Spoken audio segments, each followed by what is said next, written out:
Hello guys, welcome back. एक और episode के रिव्यू में आपका बहुत बहुत स्वागत है। दोस्तों, इस वक्त जो 5 लोग एट रिस्क में हैं उन्होंने बखेड़ा खड़ा कर दिया है।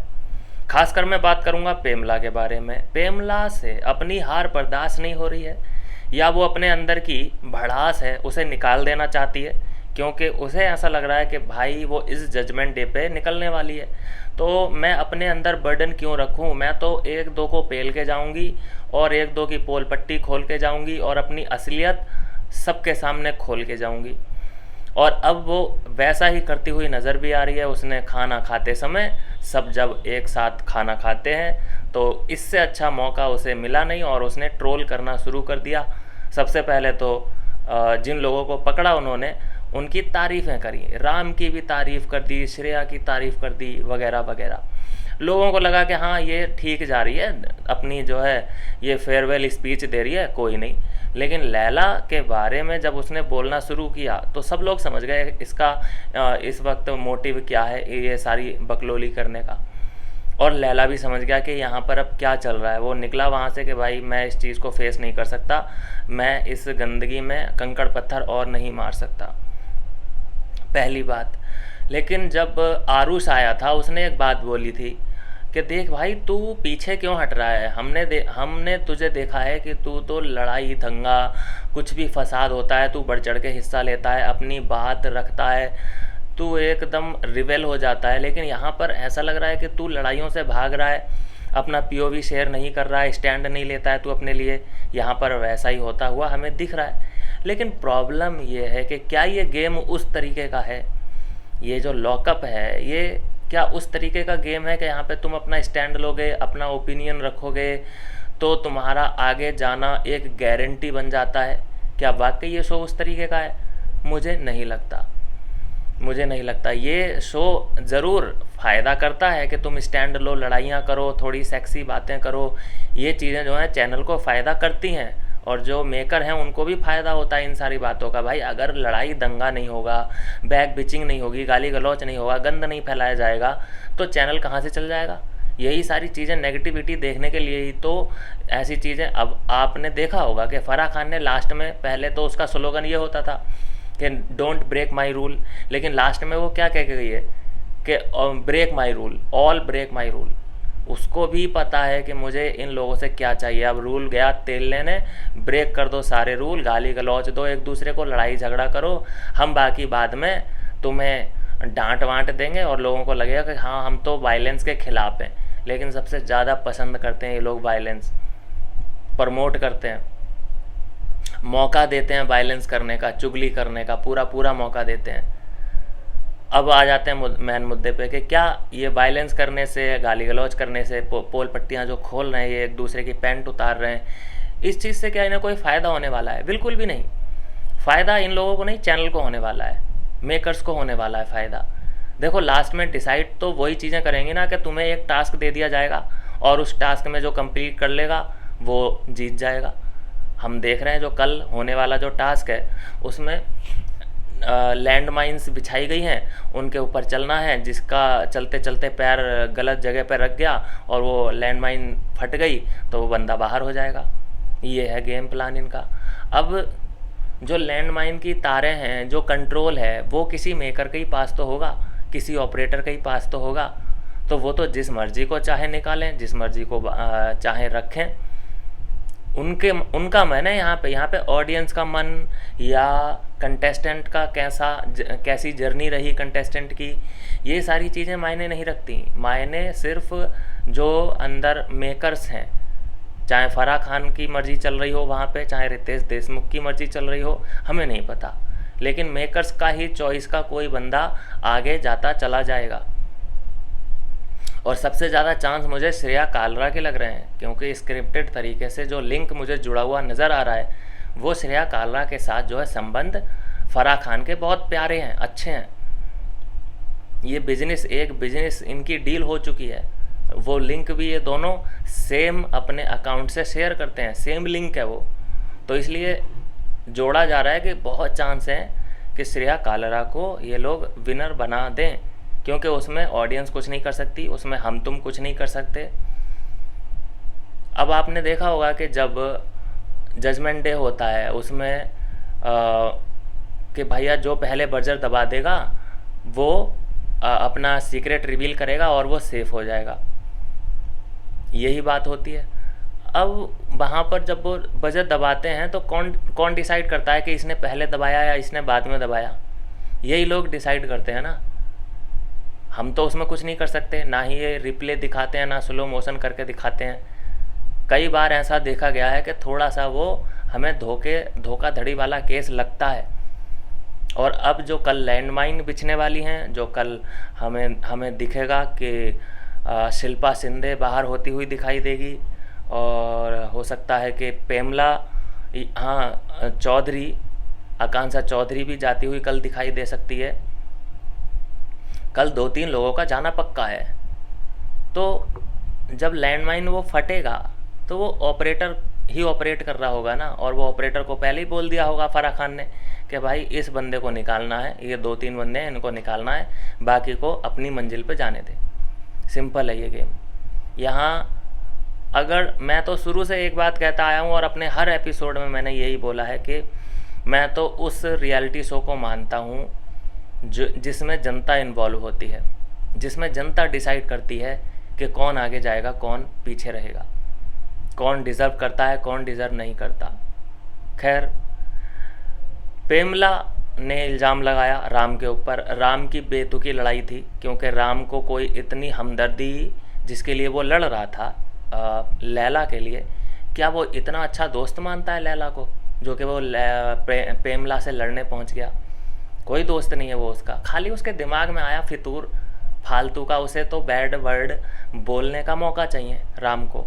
उसने देखा कि अरे ये पेमला ने जो है गंदे वर्ड बोले हैं, अब मैं अपने अंदर का जो गटर है उसका ढक्कन खोल सकता हूँ। तो उसने भी बैड वर्ड से शुरुआत करी और बोल डाला, और फिर उसके पीछे पीछे उसे फॉलो करने लगा।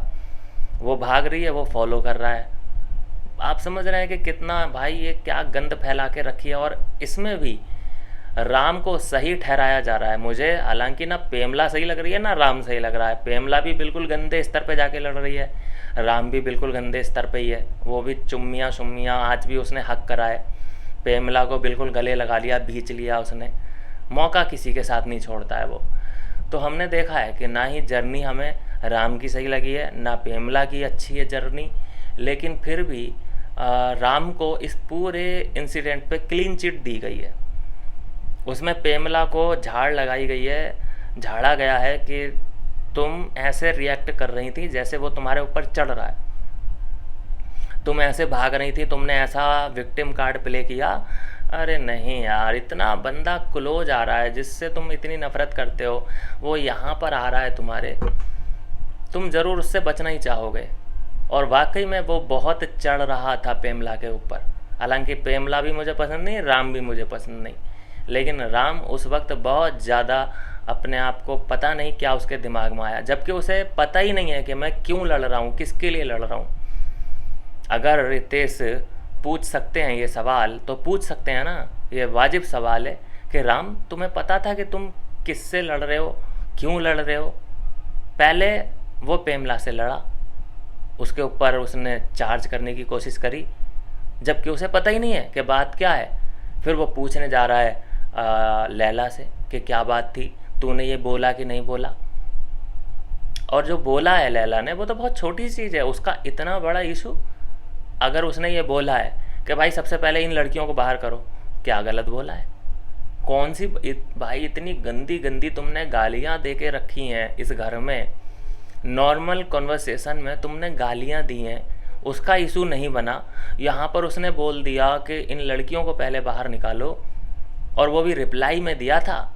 रिप्लाई में कोई ऐसा नहीं कि पहले इसने बोला हो ये चीज़ें, रिप्लाई में कि ये उसने बोला कि ये तो खाली लड़कियों को टारगेट कर सकता है, इसके बस का और कुछ नहीं है, ये तो लड़कियों को ही टारगेट कर सकता है। तो उसने रिप्लाई में बोला है कि हाँ हाँ चल बस हम लड़कियों को टारगेट कर रहे हैं, बस जा कर ले जो तुझे करना है। तो मेरे हिसाब से तो यहाँ पर कुछ भी गलत नहीं बोला लैला ने।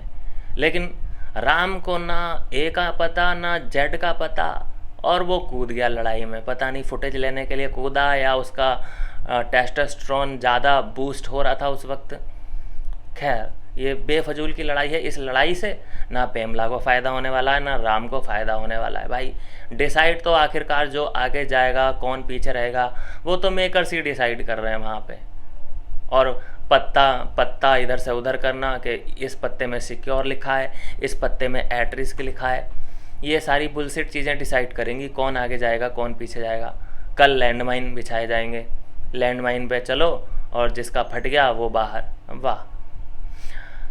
अब इस पूरे इंसिडेंट में कि इसने इससे ये कहा, उसने उससे ये कहा, इसमें सबसे इरिटेटिंग कैरेक्टर मुझे आकांक्षा चमोला का लगा। आकांक्षा चमोला सबकी वकील क्यों बनती घूम रही है, मुझे ये बात समझ में नहीं आई। वो कह रही है पेमला तुमने ओवर रिएक्ट किया, तुम बहुत गलत दिख रही थी। फिर राम को कि तुम्हें ऐसा नहीं करना चाहिए था, तुम्हें वैसा नहीं करना चाहिए था। फिर श्रेया को कि श्रेया तुम यहाँ पर गलत कर रही हो, तुम इसे चढ़ा रही हो, ये है वो है। अरे तुम कौन हो ये सारी चीज़ें डिसाइड करने वाली। और चमोला ने लैला को भी थोड़ा सा डांटा है कि तुम्हें वो नहीं कहना चाहिए था, क्या कि लड़कियों को पहले बाहर निकालो, लड़कियों को टारगेट करो पहले, तुमने ऐसा क्यों बोला। और उधर वो एक नैरेटिव और बनाया गया, वो तो कर रहा है छू छू छू छू, और वो उसने वहाँ पे नैरेटिव बनाया चमोला ने कि ये ऐसे कर रहे थे। जो पेमला की आई थी विजिटर, उसका नाम लीला था कि क्या था, जो भी था, उसको ऐसे जैसे किस कर रहे होते हैं ऐसे उसे टारगेट करने की कोशिश करी, लेकिन बोला गया था उसको छू छू छू छू। तो इसमें चमोला ने ऑब्जेक्शन उठाया कि तुम एक लड़की के साथ ऐसा नहीं कर सकते हो, दिस इज रॉन्ग। बट तुझसे कौन पूछ रहा है रॉन्ग क्या है, राइट क्या है, तू जज है क्या।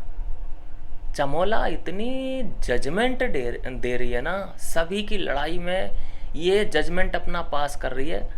पता नहीं इसको क्यों नहीं अभी तक किसी ने लकारा है कि भाई तेरे से ओपिनियन मांग कौन रहा है।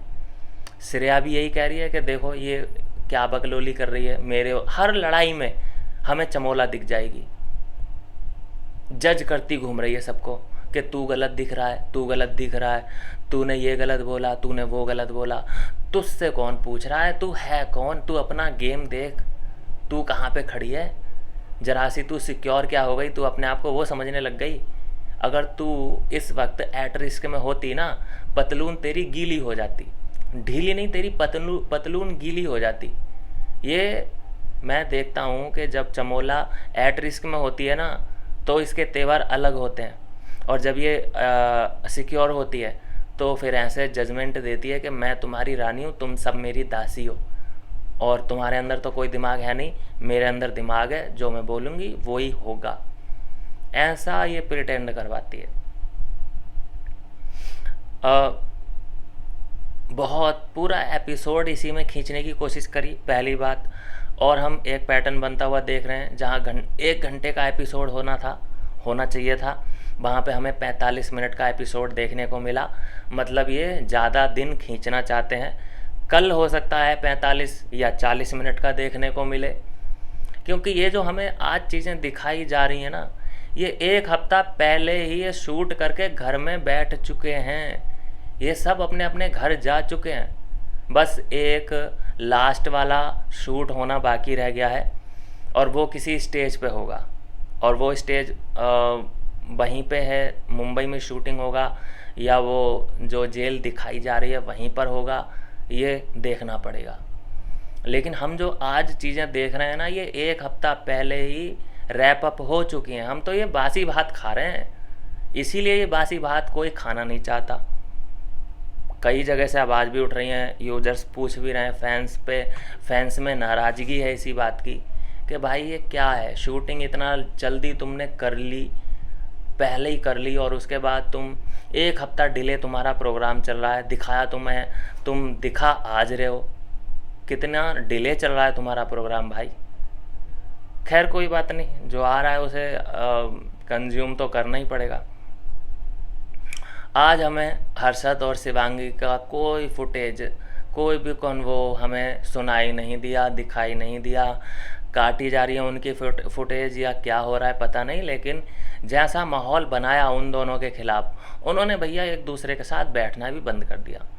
या फिर उन्होंने अंडरस्टैंडिंग कर ली है कि भाई जो हम करेंगे वो बाहर कर लेंगे, यहाँ रहने देते हैं, यहाँ पे माहौल हमारे वाला नहीं है, हमारे जैसा माहौल यहाँ पे नहीं है कि हम यहाँ बैठें। देखो सब हर कोई वहाँ पर एक दूसरे के साथ बैठ सकता है, हक कर सकता है, और एक तो राम है जो कि चुम्मियाँ भी ले सकता है, वो सबके लिए ठीक है।